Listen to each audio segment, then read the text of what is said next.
Streaming now on IWTV, Dreamwave Wrestling. Check our schedule for future Dreamwave events set to stream live on IWTV. Watch over 60 Dreamwave Wrestling shows on demand anytime, featuring Christian Rose, Brittany Brooks, Colt Cabana, Hammerstone, Eric Cannon, and Vikingo.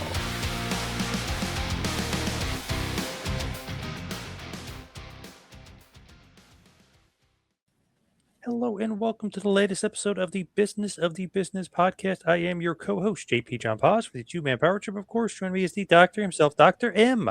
Lavie Margolin. Lavie, how you doing today, sir? I'm doing well, John.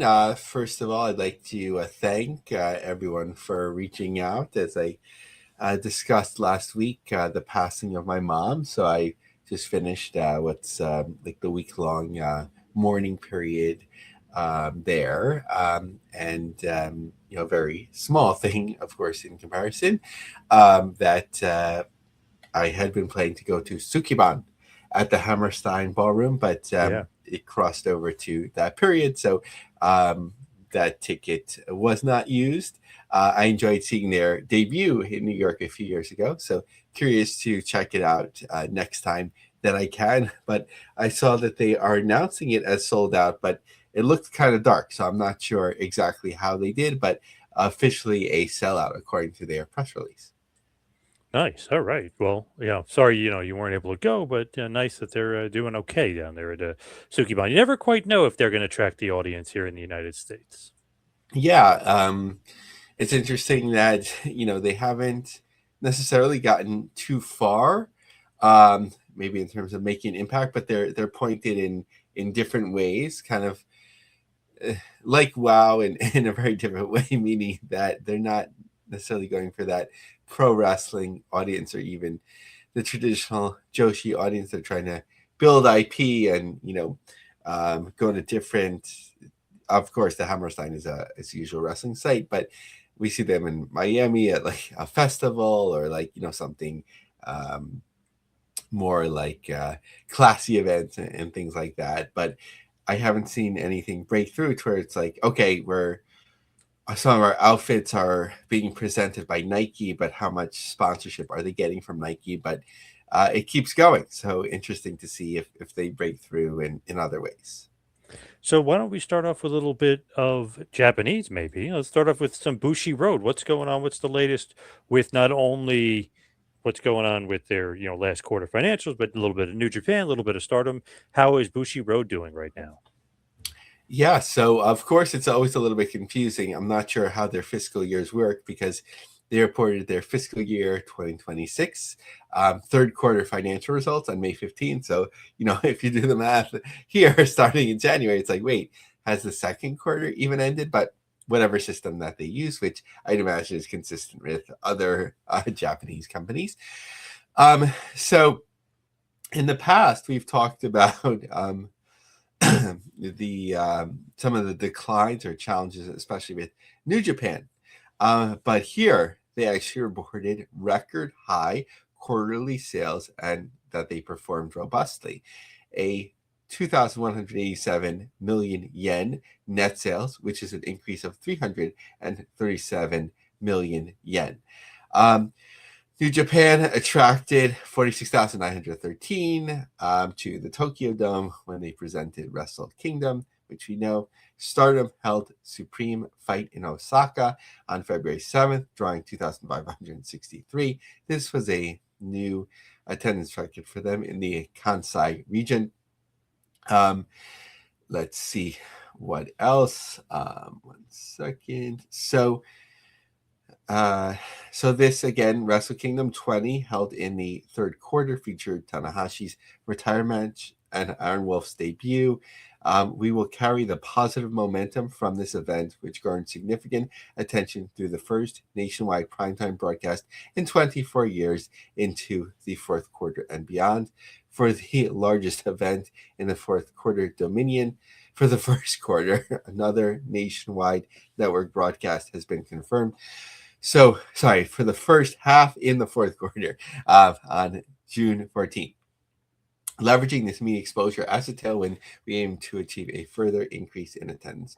So just going back to their record yen, they have a bar chart that goes back to uh, 2024, and it is significantly above any of the other quarters. So some real momentum there.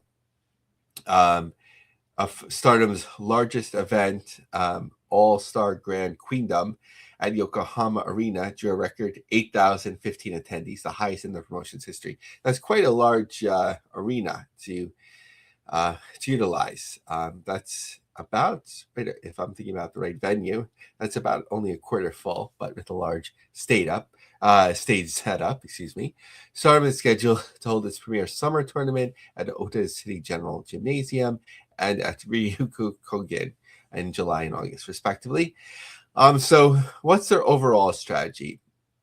Aspiration embodied in new vision. Bushiroad has been evolving IP development as its strength to date.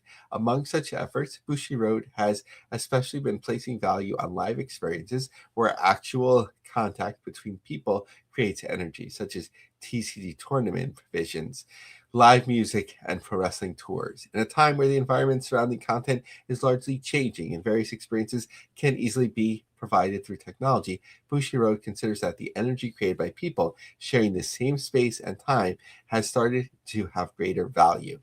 The accumulation of the live experiences we develop will make content more familiar and provide more vivid experiences. Bushiroad considers that this value is worth continuing to develop and has named this endeavor Live Mixed Entertainment and indicated it in its vision. Under our redefined mission, vision, and value, Bushiroad will aim for medium to long-term growth and enhancement of corporate value by further strengthening the business base that it has established, as well as continuously endeavoring to create new experience values. John, I think overall, this is a smart idea, especially with things like card playing, music, pro wrestling. They tend to be very niche, and getting people together creates excitement. Yeah, definitely. I agree. I love the name. What was it? Live action fighting? Was that what they were calling it? Let's see, Live Mixed Entertainment. Oh, okay. I was gonna say kind of an interesting, but they always do. They always put words that don't necessarily go together. That's like the Japanese way. Yeah, and In of English, course, in I'm English, thinking about it like mixed fighting, Yeah. But quietly, right? They used to have much smaller brands, like in the what was it, kickboxing and shoot fighting sort of things. But they Yep. haven't talked about those in a while, so I don't know if they fully went away. But looking into it, they have a little graphics here. So TCG operations that produce the very venues for play, IP expansion merging music concerts and stage plays, creating daily touch points for retail stores, events, and prize promotions. Now for pro wrestling tours delivering heat and power directly to various regions. I don't even know what that means. So on April 6th, and this one was a little bit confusing, from a corporate level, because it was kind of don't you already own this? But moving things around.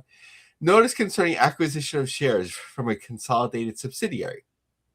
The company hereby announced that at the meeting of its board of directors, it resolved to acquire all shares of Stardom held by New Japan. The company has decided to execute the share acquisition for the purpose of optimizing the allocation of management resources and improving the efficiency of corporate functions within the group. So that's been rolled up into one. So it looks like, overall on the Bushiroad side, of course, mostly centered in Japan, New Japan and Stardom are thriving. What is your impression of these companies here, John? In the United States, I feel like less and less thriving. Although they did well in New Jersey at that show, and I wanted to go to that show, it just seems like their presence in the United States isn't that strong. They're using other promotions per se, like AEW, that has kind of taken most of their talent. So I feel like they're not as strong over here, but I don't know. Maybe they're going to pick it up in the Japanese market. Maybe they like these newer Japanese stars that they have over there.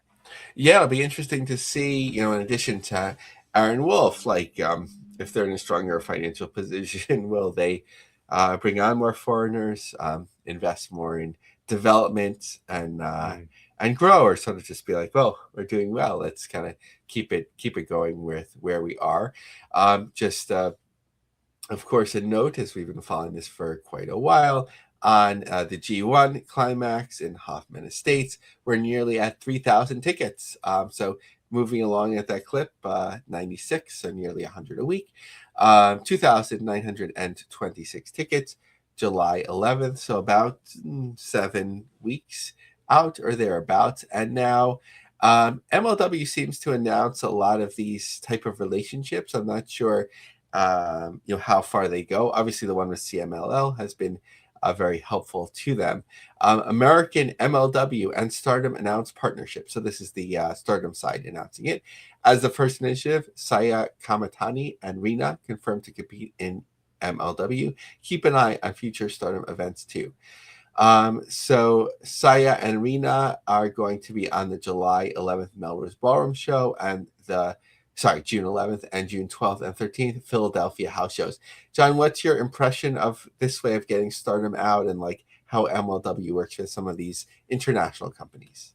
Just confuses me a little because I know obviously Stardom New Japan, and New Japan kind of has a relationship with MLW. So it's just interesting, like the way MLW will bring in like CMLL guys and Stardom guys. I mean, it's great that they're working with all of them. I don't know how it benefits MLW like in the long term, if you will. I don't know.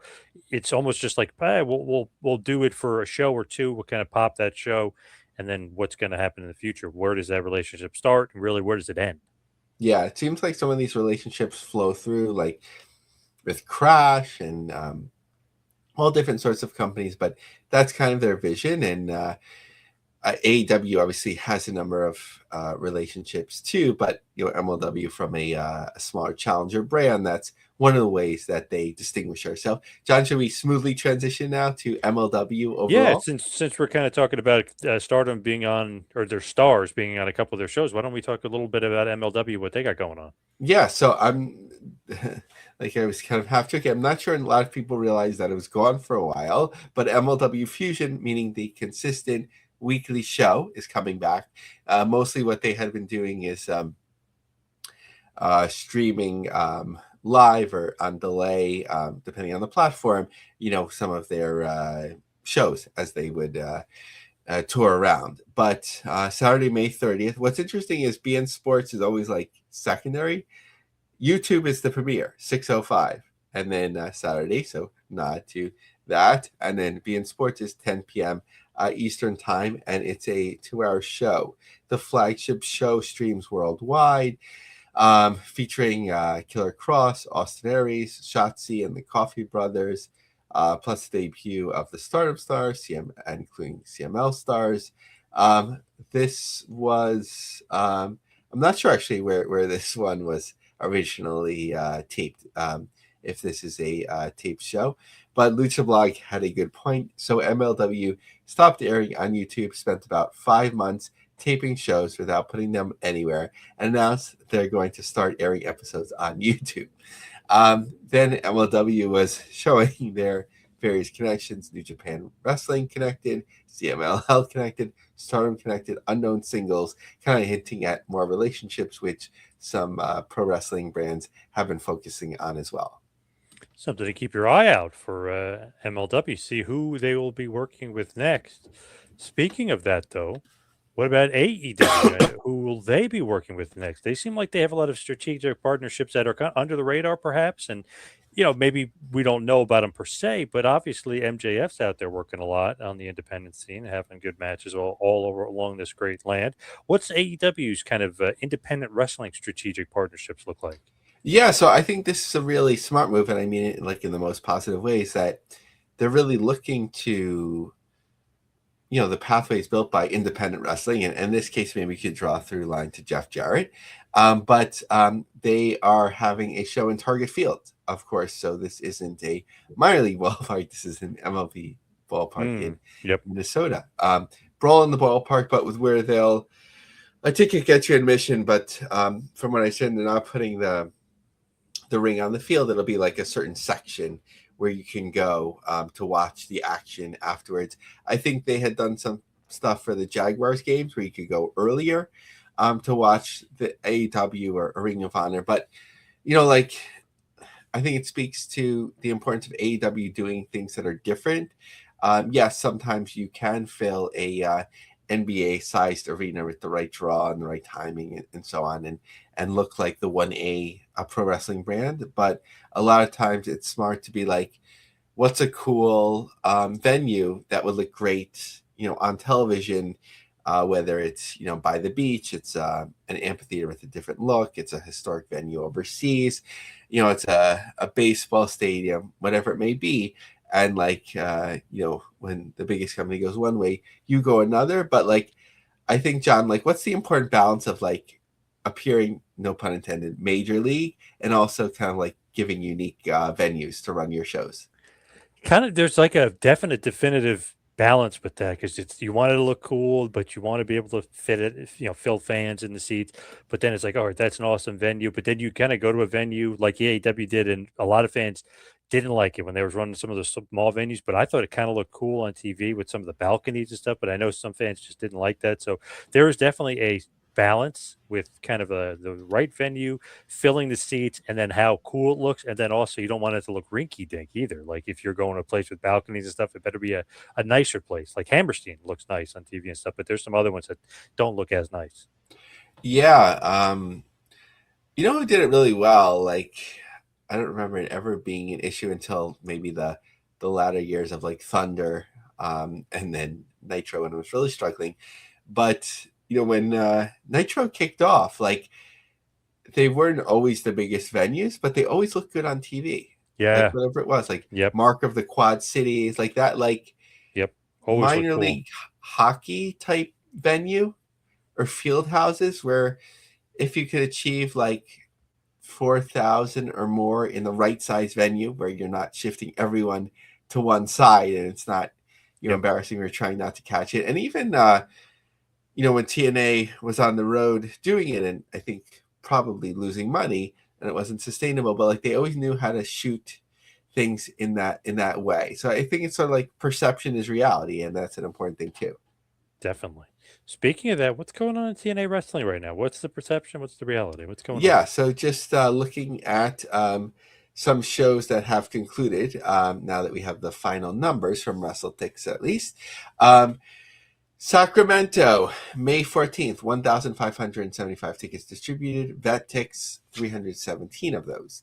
The next night, nearly the same, 1,357 with less VetTix demand or distribution at least, 151 tickets. Let's see here. So next is the Denver show on June 6th, 947 tickets. So that's just a couple of weeks away.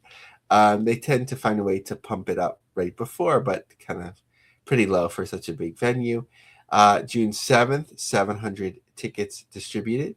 Slammiversary, not getting close to any records at this point, 1,118 tickets for June 28th. Albany, a little ways away on July 1, but kind of looking bleak at the moment on those nights, about 280 each night. UIC in Chicago, which I love for the history of wrestling. The All Lockdown show, 1,205 tickets distributed for August 23rd. So I think that's relatively pretty good momentum for them at this point, in terms of that show. How about GC Dub? What's going on with your favorite promotion of all time, GC Dub? Yeah, so of course, like for reasons I mentioned at the beginning of the show, I didn't have a chance to sort of like poke in as much, in their triple shot that had concluded, but it didn't look like the hottest venue sales as we last looked in Detroit, in the St. Louis market, and West Des Moines, Iowa. But they are progressing into Frankreich and then Italian. I'm not sure if you're supposed to like that heavy German accent for the first place, but Milan is sold out. A small venue, a kind of type of venue you would have for pro wrestling in the U.S. independent scene. Atlantic City, Wildwood, Cincinnati, Indianapolis, L.A., and Hartford ahead of us. But just a couple of notes that Tulsa, Oklahoma, for the first time is July 19th. But coming to New Hampshire, and surprisingly, they haven't done a lot in New England. I think on their list, and Brett's trying to get the check, of course, of all the states. They haven't been to Massachusetts, but here they'll be in New Hampshire on July 12th. John, if you were promoting GCW, what would be most important to you? Sort of getting that check mark to get every state off the list, or just focusing on like the cities where you can draw the best? I figure you just want to draw the best and maybe make the most money, but that could coincide with being some places you've never been before, because you might be able to draw huge houses because those fans have been clamoring for you since you've never been here. So there is definitely like a playing around with that. There could be a little bit to both. I would definitely hit the venues that you could draw more for sure, and then maybe see about those other venues if you can draw there, and if it's really like people clamoring for it. It could be. You never know. Yeah, good point. How do you know if there's demand unless you go? So maybe a balance Yep. of the two. Yep. Like Balancing act. Yep. as we followed for years, like Atlantic City used to be a more consistent draw. Now it does fairly well, like for the deathmatch shows, at least the first one, but it's not like what it was. So you don't want to sort of like put all your eggs in just a few markets. And what used to be the case was Triller would sort of create more flexibility, whatever their contract is, to experiment a little bit more. But we're just not sure what's going on with the payments, if anything is delayed, and what that would mean for the promotion. But they keep on keeping on. It doesn't seem like too much has changed in terms of the way they're running their business. How about NWA? I know they've got some stuff coming up, including a show, I guess, in Philly too, coming up. But what's going on with them? They're running Atlanta. They're running a bunch of places. What's going on with Billy Corgan's NWA? Yeah, so first, something to note, and this is carried through since basically the NWA was dropped from WCW, that the NWA title still means something, and maybe even more in Japan. And they've been able to get their champions and associates over there for different promotions over the year.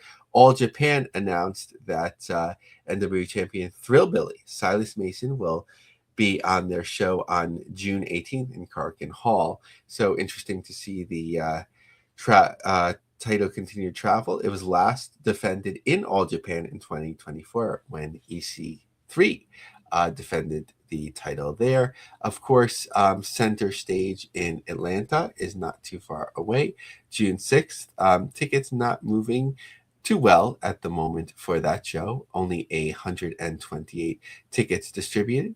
The 2300 Arena,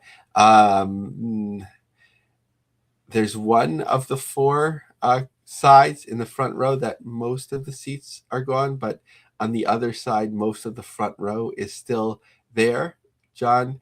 So just a lot. Of course, there's always a lot of pro wrestling at the 2300 Arena, but if you were to do a comparison, MLW, which was, of course, far behind GCW in terms of their sales in the 2300 Arena, NWA is very light on sales for NWA 78 thus far at that venue.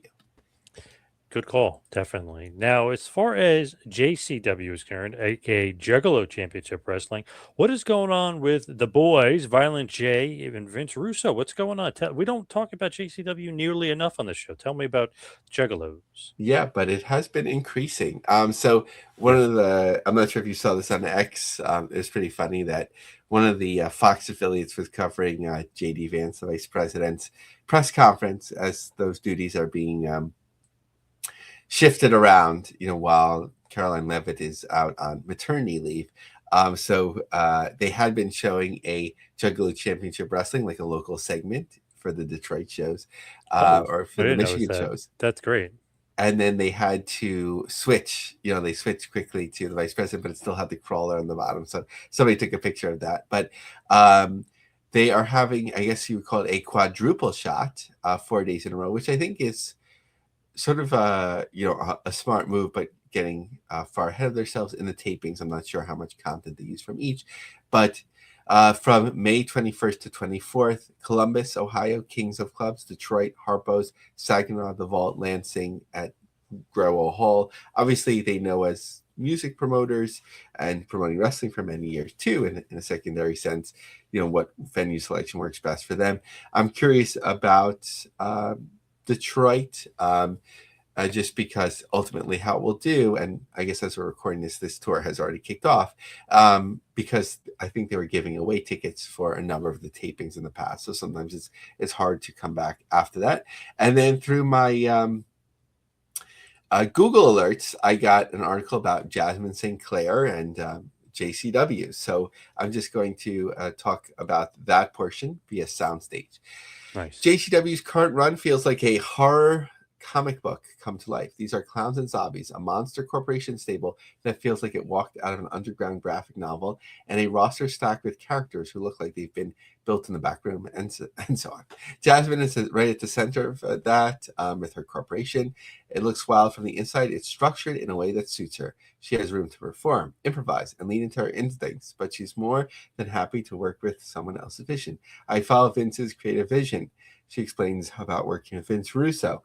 There's no Messiah complex here, no sense of my way or nothing. She respects the wrestling's collaborative, and that for a product like JCW, you need a clear vision, otherwise it's chaos. He's good at what he does, she says simply. That's hard. That's a hard quote to come by sometimes, John.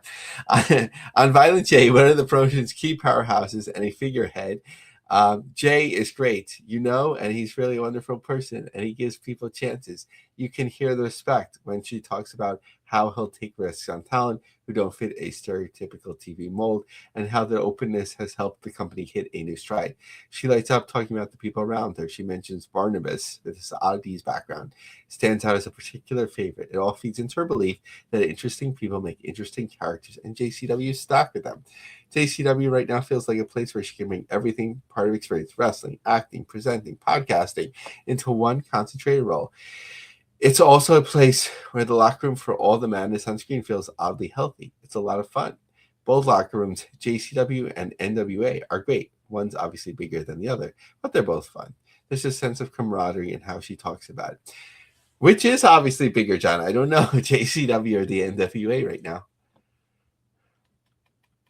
That is, sorry about that. That is true. I was thinking that too, because NWA is kind of, in flux a little bit. JCW, I was looking up like 400% in YouTube views since Russo took over. So I don't know. You kind of say it's got to be JC Dub. Yeah, that's what I would say. Also, I'm just wondering on Jasmine St. Clair's, thoughts on that. So in terms of her wrestling centric career, was it ECW that first brought her in? Yeah. And then it was 3PW that she was the owner, because she was then with dating and partner with dating the Blue Meanie. Yep. And then was there anything that she had done between, that was years ago, right? And now she's back. I don't know if I missed something. I forget what, but she was something involved with wrestling, but also like the music industry as well. So she's definitely like keeping up with staying like on TV or staying around the social media realm, definitely kind of staying famous, if you will. Yeah, good for her, and it's good to see something like JCW, giving the opportunity for people that may have crossed through at certain points and are known sometimes for other things, and you could take that attention and draw more interest to pro wrestling. No doubt about it. Now, a league that maybe we haven't talked about, or we talked about very, very little on this show, is LM52. What is going on with them, and does the arrest of Alberto Del Rio affect this company? Yeah, I really, sometimes you have to know what you're getting into, right? Like, if your company is screwed because Alberto Del Rio got arrested, and certainly the actual situation is a laughing matter, like, you kind of have to think about that a little bit. But friends of the show are involved in this promotion, and I do want them to succeed, and they've made a nice breakthrough right away in the US market, in terms of a supplemental way, which is hard to come by. So Warner Brothers Discovery announced the US premiere of LM52, a new lucha company created to showcase and elevate the next generation of Russian talents. LM52's competitions and weekly programs will debut. I guess it already debuted quietly. Sunday, May 17th at 9 p.m. on Discovery in Espanol, with broadcast scheduled through mid-December. Positioned as the intersection of sports and entertainment, introduced a structured league format designed to support both the emerging and established wrestlers, produced in Mexico and developed for international distribution. The league will feature high-impact competitions, character rivalries, and so on. Lucha Libre is one of the most dynamic and culturally rich forms of sports and entertainment. Hortensia Quadreni, VP of Programming for WBD Discovery US Hispanic.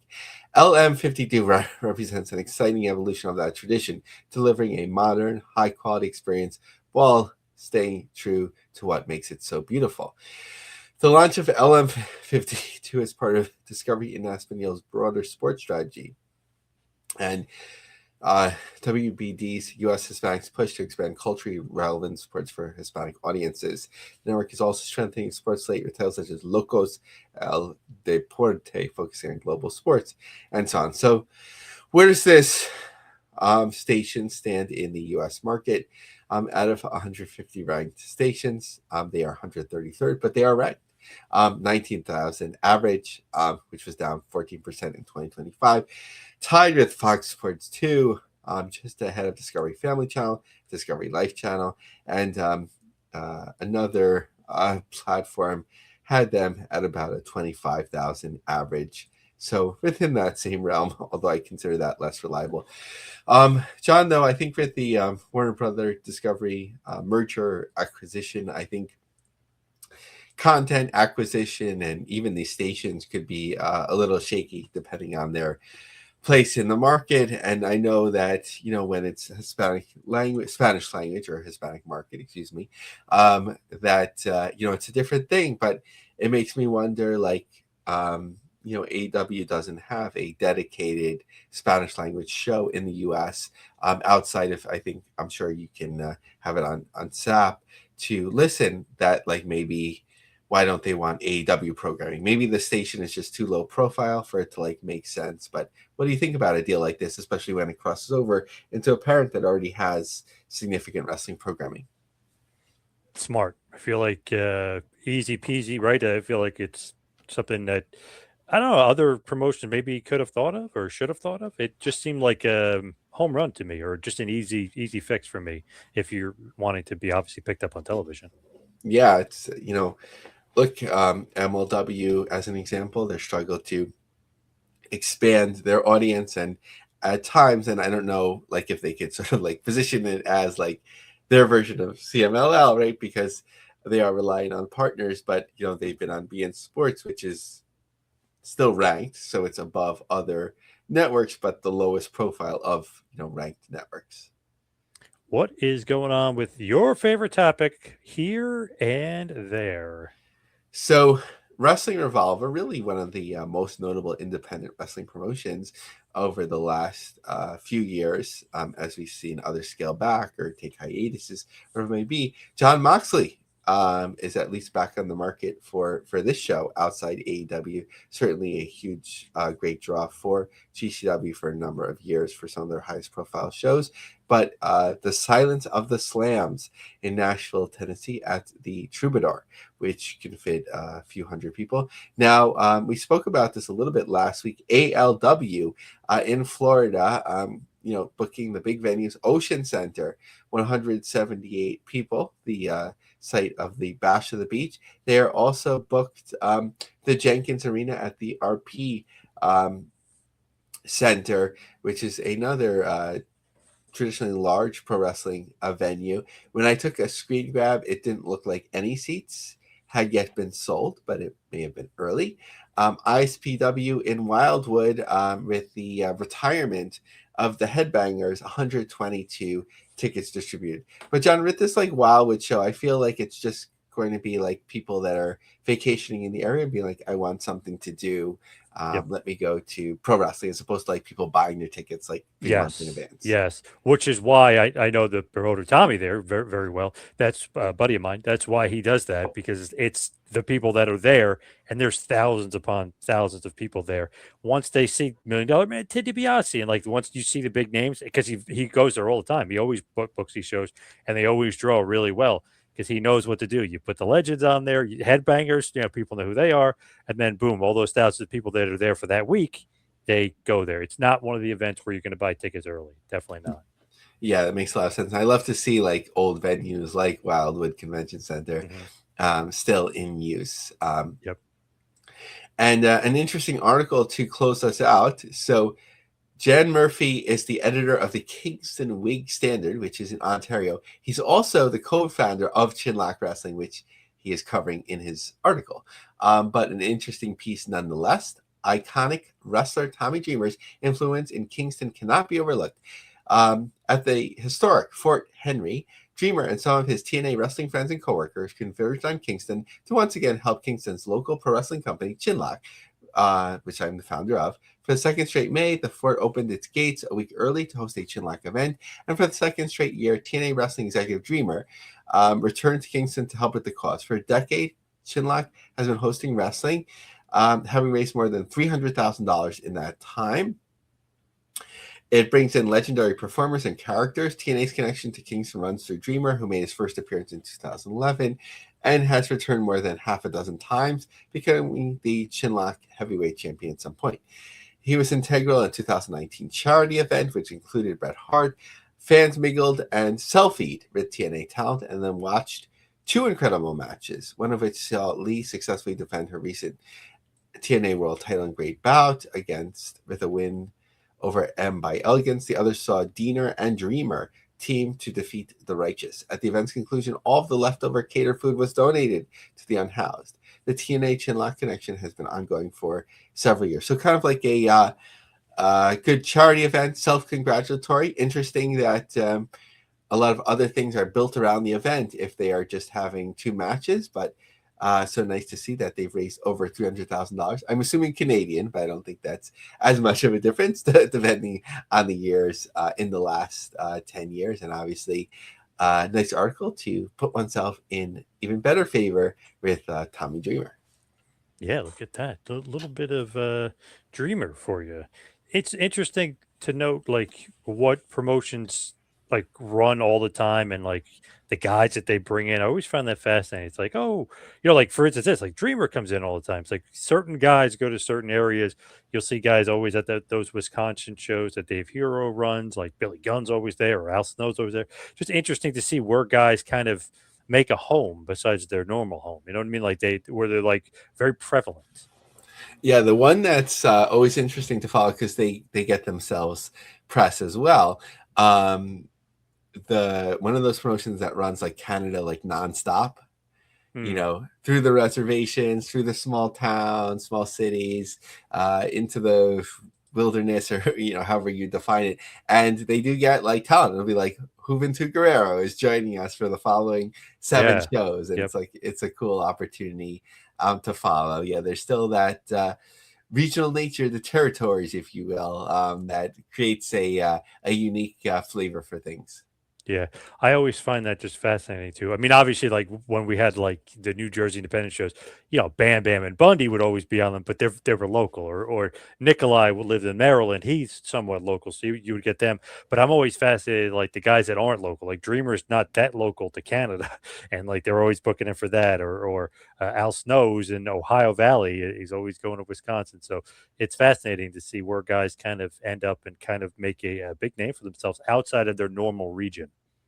Yeah, and it's smart, like if you can sort of have like some sort of sequence with people, right? Sometimes they say, "Oh, I'm only coming in once, so I should put over the local star." But if you have something that you can build to or is worth building to, and have them there for 3 shows, you could have them win and then have something disputed and then lose, whatever it may be. Sort of like the main events of the Garden, back in the day, where you have like storytelling and there's a reason to come back, as opposed to like just to draw once and then and then that's it. But even like Evolve, back when it was in Brooklyn years ago, like the first time I went was that Chris Hero wasn't under a WWE deal anymore, and I just wanted to see him. So that got me to go there, and then I got really into the promotion back then. Interesting. Wow. Now, when they do stuff like that, they want, like, obviously to build a program for him and want to book him a couple times. But when you're in the same venue every time, like you, for instance, maybe you won't go the second time, but you'll go the first time. Yeah, it really depends on like what you see and like what you're being exposed to. When it's like a new style or a different way of doing things, you might be like, oh, okay, this is really different from what I expected. It's not just like a one-off show, but where it's like kind of like a light show, an hour and a half, an hour and 45 minutes, like for kids, and they want to see that one wrestling star. It's like it might make more sense to bring somebody in the next month or whatever it is, 2 months later, that's different, because like, okay, I saw them, I got their autograph already, I paid for the picture for them, and the talent would be less likely to make the same amount of money again. Whereas if they move around and if it's the first time there and they have some WWE or maybe AEW affiliation, then they could get some mainstream press from that. For sure. So let's wrap up this bad boy and head towards the plugs. Follow me on Twitter and Instagram at 2Man Power Trip. How about you, Lavie?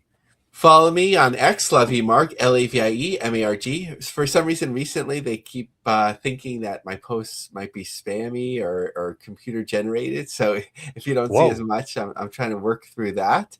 But join us on the LinkedIn Business of the Business Group. We're at 150 members strong.